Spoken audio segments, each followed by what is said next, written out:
You didn't forget, huh? Okay, so we've got a skirt steak, which is going to be really delicious. It's been marinating. Can you use fish instead of meat in this marinade? We can use fish, we can use shrimp, we could scallop, we can use Anything. Absolutely.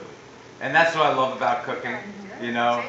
What's neat, you know, because what you remind me of is, and a lot of people do, I could write a recipe, okay? I can control the recipe because I write it. After that, I turn it over to the general public, I turn it over to chefs that work for me, friends, or put it on the internet. You go out and you can select your ingredients, okay? You can select a mango, that's great, or lousy. You can buy one that's 3 days old on the bad section that the grocery store is getting ready to throw away, or you can go to the farmer's market, or you can go to Whole Foods, or you can go somewhere. You get to select the product. So that's the first thing where you start to influence your cooking. Then, how you chop and dice is a whole different thing.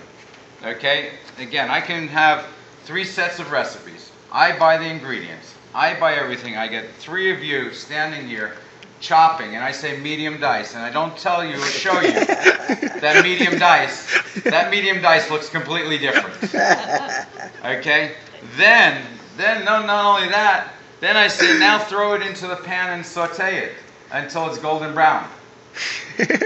And golden brown. What is every recipe has golden brown in it. What is golden brown? Burnt. Anyone Burnt.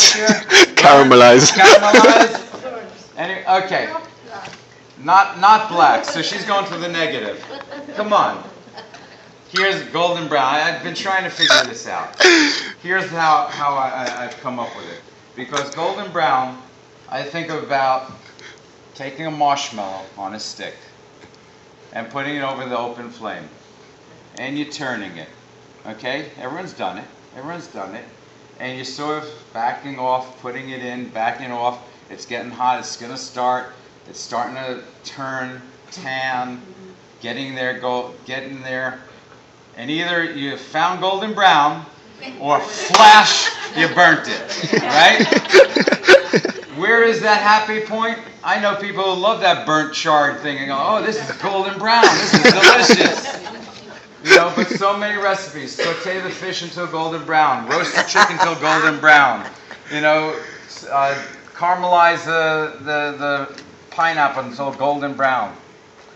That's the thing. We can write recipes, but it's really your hands and your palate and your culture, where you came from, how your grandmother cooked, how your family cooked, how you got together and cooked, where you learned, where you find these new ingredients, how you taste. That's the fun part of it. That's where it really becomes cool with that.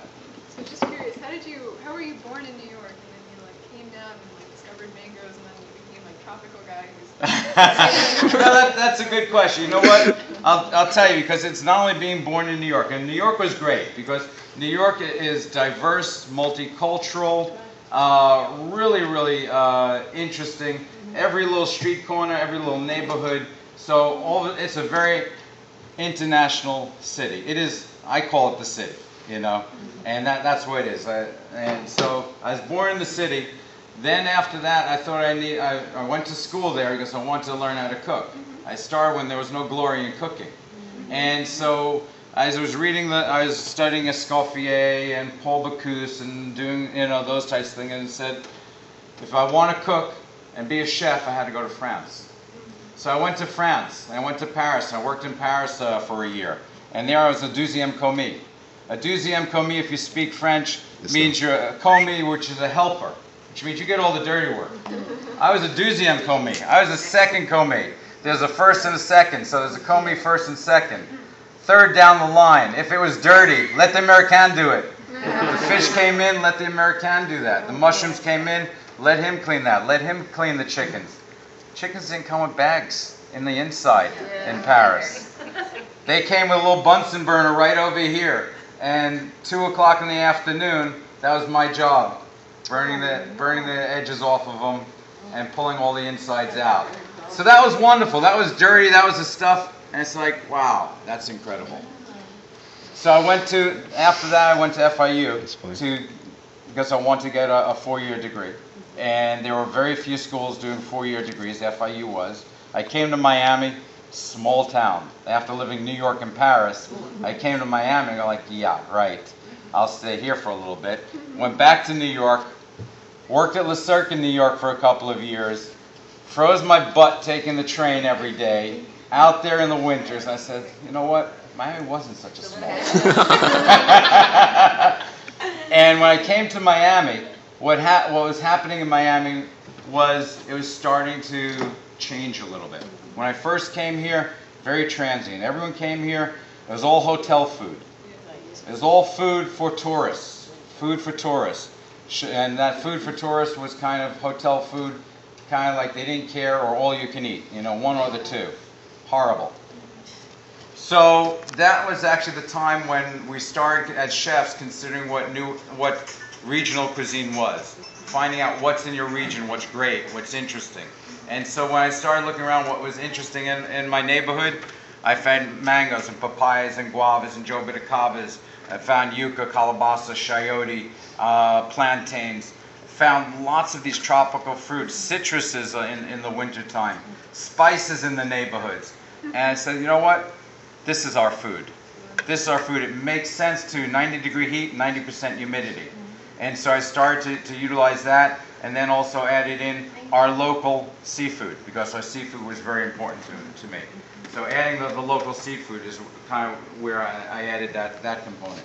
So that's where I started to do this. And I looked around, and there was really very few reference books. I mean, like the Great Mango book and the Great Citrus book. I thought those were going to be Florida books to begin with. Yeah. All about Florida. But I realized, yeah, there's as much citrus used in Asia, as much citrus used in the Mediterranean cooking, as in South America, as in Florida.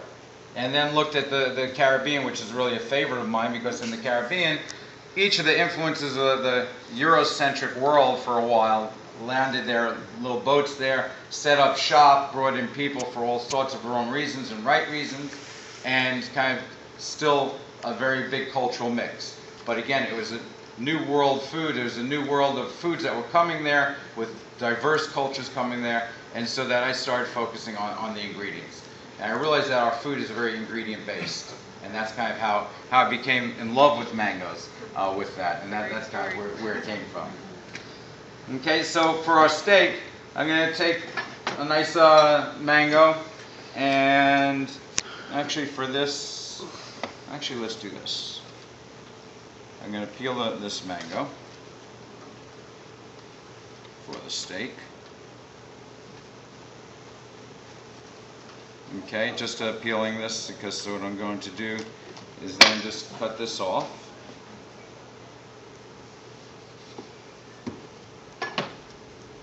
And kind of just slice it into a nice fan for our plate.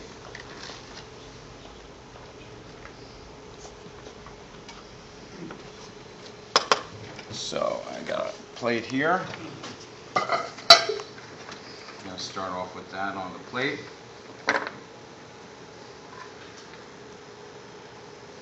Do that. Okay, we better get cooking the steak now.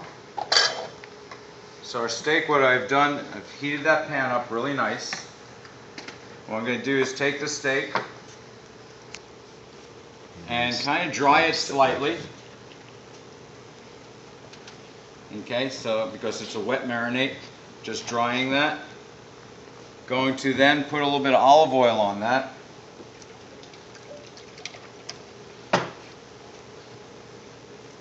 For cooking.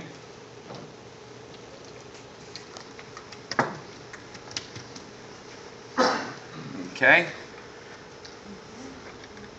Actually, We may rain in here. it might, as I'm saying, Okay. when it splashes, you might get burnt. All right. We don't have a hood, but hopefully we don't have a problem with the smoke. But preheating the pan and kind of just like griddling it. Got a little bit of olive oil going on there. I'm just going to put a touch on each. Oh, it's fine. Okay, and there you're going to start to smell those aromas in the steak, and we're caramelizing this pretty well. So we're going to let that cook away. With that, what I'm going to do is, while we're doing that, a little quick vinaigrette. So I'm going to take a little passion fruit that we had in the marinade, but this is going to be fresh. I'm not using what I had in the marinade. Okay. Awesome. So we've got some passion fruit in there. Going to take a little bit of our fresh mango here Very nice. as well. Dice that up. Into that as well, let's add a little bit of serrano chili. So just some real small dice of some hot serranos. A little bit hot. Along with that, what I'd like to do is take a little bit of herb, touch of rosemary into this. Gives it some flavor. Okay, and then another lime here into our vinaigrette, because it's a vinaigrette. Usually when you're making fresh fruit vinaigrette, you're going to do about equal parts citrus, whether it's lemon or lime, to olive oil. So I've got that just squeezed in there. Along with that, now we'll do a little bit of olive oil. Drizzling that in.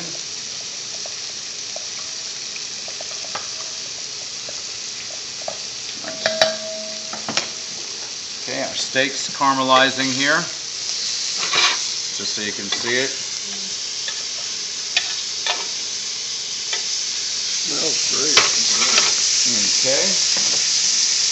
For the vinaigrette, we're going to add a little bit of pepper, a little bit of crushed red pepper, and also a little bit of mint into that to finish that off. Okay, I'm going to put that aside. What I've got here is a little bit of salad greens. Push it on a plate, just a little salad. Salad going on. Along with that, what I've got is a couple of cherry tomatoes, a couple of sweet potatoes that I've cooked as well. Some pre-cooked sweet potatoes, real nice. They're great in salad for that. Okay. Then our steak. Usually when you cook a steak, it takes a few minutes, so we're getting there, but it's not quite there yet. And also what we want to do is let that sit for a few minutes so it kind of calms down. So I'm just going to take this off, a couple of these off, so I can slice that. You see these before? Dragon fruit. Okay, so let's add a little bit of dragon fruit. Let's add a little bit of pizzazz to this. Okay? Beautiful, beautiful color. Okay? So we've got that. Got the mango. Now, I'm going to take the steak and slice that. How did you figure out that all of this was going to go together nicely? I was born a chef. No, seriously, you ask about that, but it's just something that you kind of know, and you can envision what those flavors are and how they kind of work together. It's about colors and textures and flavors and spices and trial and error a lot, and learning a lot from people and tasting and traveling. Okay, so here I've got the vinaigrette with a little bit of mango pieces that are going on here, and the little serranos. So get another piece of mango in there. But yeah, so here's our steak salad with tropical fruit. Great.